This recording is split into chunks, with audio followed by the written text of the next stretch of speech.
अभिप्रेरणा का शिक्षण महत्व निम्नलिखित में से कौन सा है? ठीक है, अभिप्रेरणा यानी कि मोटिवेशन। ठीक है, मोटिवेशन का जो है काफी महत्व होता है शिक्षण में।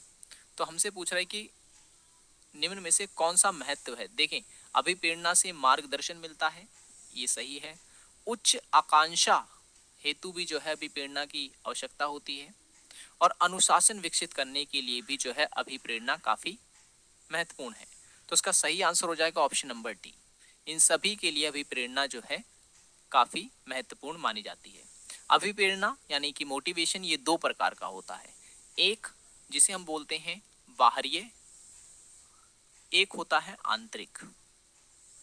ठीक है, बाहरीय जो अभिप्रेरणा होती है ये कुछ समय के लिए होती है, जबकि आंतरिक जो होती है ये लंबे समय के लिए होती है।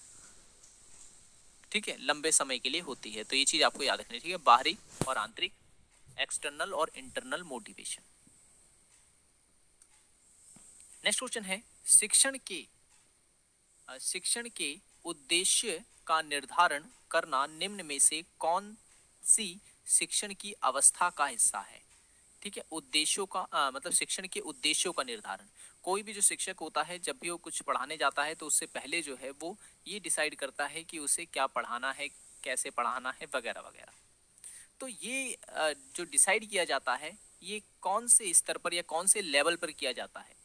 पूर्व तत्परता अवस्था में, या अवस्था को हम स्टेज कह सकते हैं इंग्लिश में, और अंत प्रक्रिया अवस्था में, या फिर तत्परता के बाद, या फिर उपयुक्त में से कोई नहीं।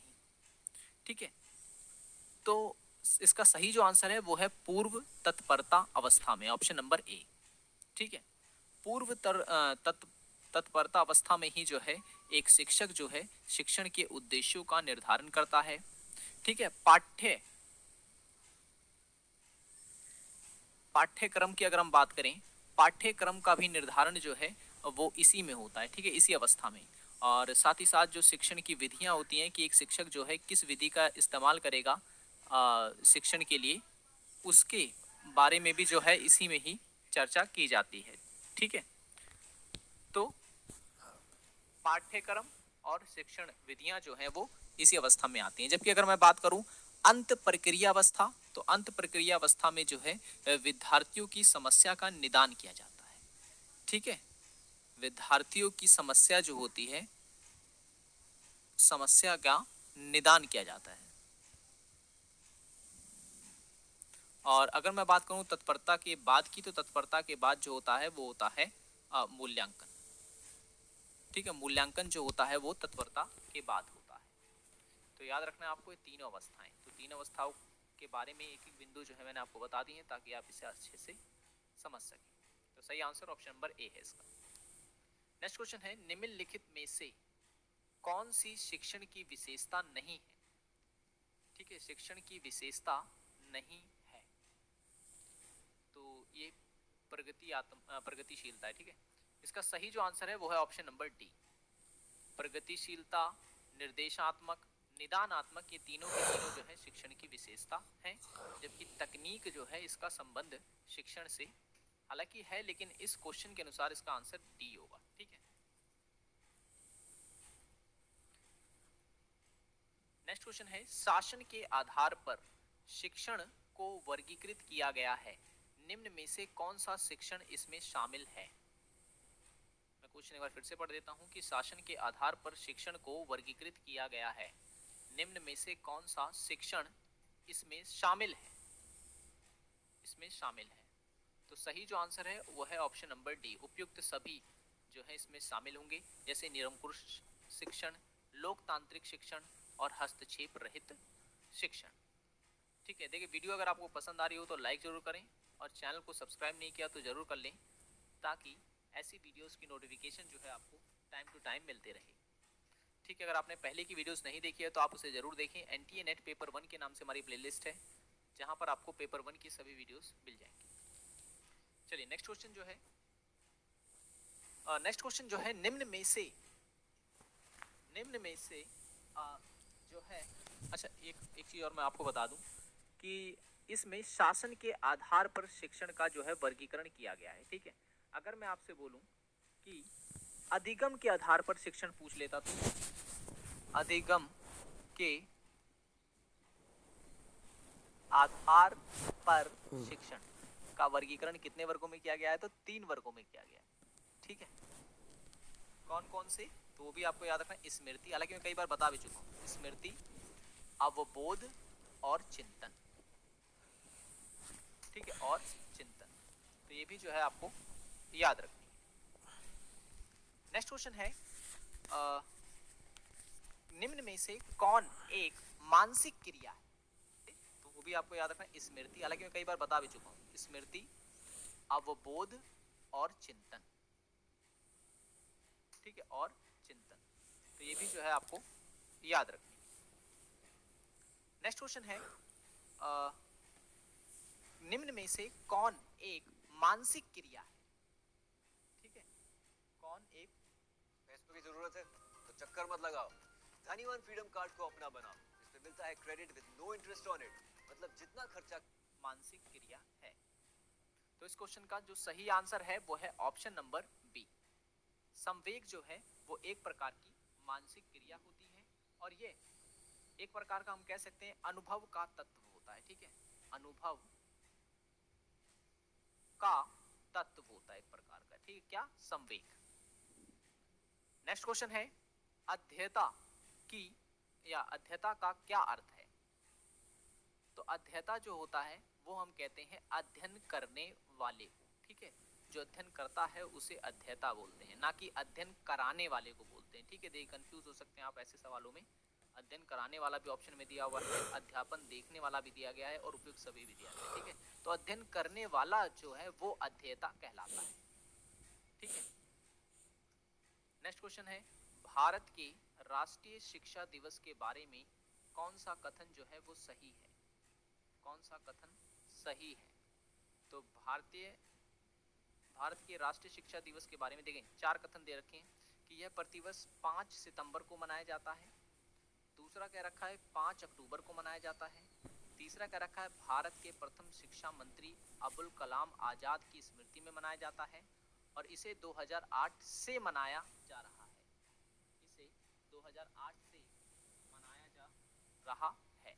तो सही जो आंसर इसका वो है ऑप्शन नंबर ए। ठीक है, सब जानते हैं जो टीचर डे होता है वो 5 सितंबर को मनाया जाता है। लेकिन अगर आपसे पूछ लेता कि विश्व शिक्षक दिवस, विश्व शिक्षक दिवस जो है वो कब मनाया जाता है? तो वो मनाया जाता है 5 अक्टूबर को। ठीक है, एक महीने बाद। ठीक है, और विश्व छात्र दिवस अगर आपसे पूछ लेता, छात्र दिवस, तो ये मनाया जाता है 15 अक्टूबर को। और अगर आपसे पूछ लेता राष्ट्रीय शिक्षा दिवस, राष्ट्रीय शिक्षा दिवस, तो ये मनाया जाता है 11 नवंबर को। ठीक है, 11 नवंबर को। तो ये चीज आपको याद रखनी है। इस टाइप के क्वेश्चंस भी जो है एग्जाम में पूछे जाते हैं बार बार। निम्न, नेक्स्ट क्वेश्चन है, निम्न में से कौन सा भारत में भूतापीय ऊर्जा संबंधी क्षेत्र नहीं है? ऊर्जा संबंधी क्षेत्र नहीं है। तो देखिए, योगा घाटी है, सूरज कुंड है, अनहोनी है, जबकि कांगगिरा नहीं है। तो ऑप्शन नंबर डी इसका करेक्ट आंसर हो जाएगा। योगा घाटी कहाँ है? तो याद रखना आपको, यह है जम्मू एंड कश्मीर में। ठीक है, जम्मू एंड कश्मीर में। सूरज कुंड कहाँ पर है? तो सूरज कुंड है हजारीबाग में। और अनहोनी कहाँ है? तो एमपी मध्य प्रदेश में है। और कांगगिरा जो कि इसमें शामिल नहीं है। नेक्स्ट क्वेश्चन है, भारतीय वन सर्वेक्षण संस्थान कहाँ स्थित है? तो भारतीय वन सर्वेक्षण संस्थान जो है ये स्थित है देहरादून में। ठीक है, ऑप्शन नंबर 20 का करेक्ट आंसर है देहरादून। ठीक है, अगर यहाँ पर वन की जगह पर वनस्पति लिखा हो तो कि इसमें शामिल नहीं है, इसका करेक्ट आंसर हो जाएगा। योगा घाटी कहाँ है? निम्न, नेक्स्ट क्वेश्चन है, राष्ट्रीय शिक्षा दिवस, तो ये मनाया जाता है 11 नवंबर को। ठीक है, 11 नवंबर को। तो ये चीज आपको याद रखनी है। इस टाइप के क्वेश्चंस भी जो है एग्जाम में पूछे जाते हैं बार बार। निम्न, नेक्स्ट क्वेश्चन है, निम्न में से कौन सा भारत में भूतापीय ऊर्जा संबंधी क्षेत्र नहीं है? ऊर्जा संबंधी क्षेत्र नहीं है। तो देखिए योगा घाटी है, सूरज कुंड है, अनहोनी है, जबकि कांगगिरा नहीं है। तो ऑप्शन नंबर डी इसका करेक्ट आंसर हो जाएगा। योगा घाटी कहाँ है? तो याद रखना आपको, यह है जम्मू एंड कश्मीर में। ठीक है, जम्मू एंड कश्मीर में। सूरज कुंड कहाँ पर है?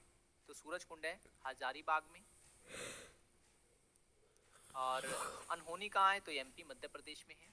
और कांगगिरा जो कि इसमें शामिल नहीं है। नेक्स्ट क्वेश्चन है, भारतीय वन सर्वेक्षण संस्थान कहाँ स्थित है? तो भारतीय वन सर्वेक्षण संस्थान जो है ये स्थित है देहरादून में।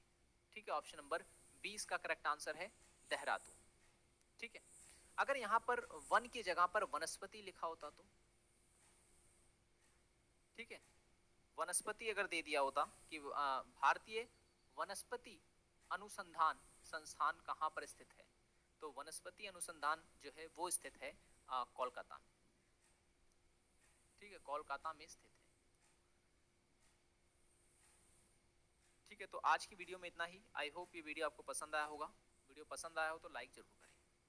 ठीक है, पहले की वीडियोस नहीं देखी तो लिंक डिस्क्रिप्शन में है, और ऊपर आई बटन पे क्लिक करके भी आप हमारी पहले की वीडियोस को देख सकते हैं। तो मिलेंगे अब नेक्स्ट वीडियो में। Thanks for watching this video.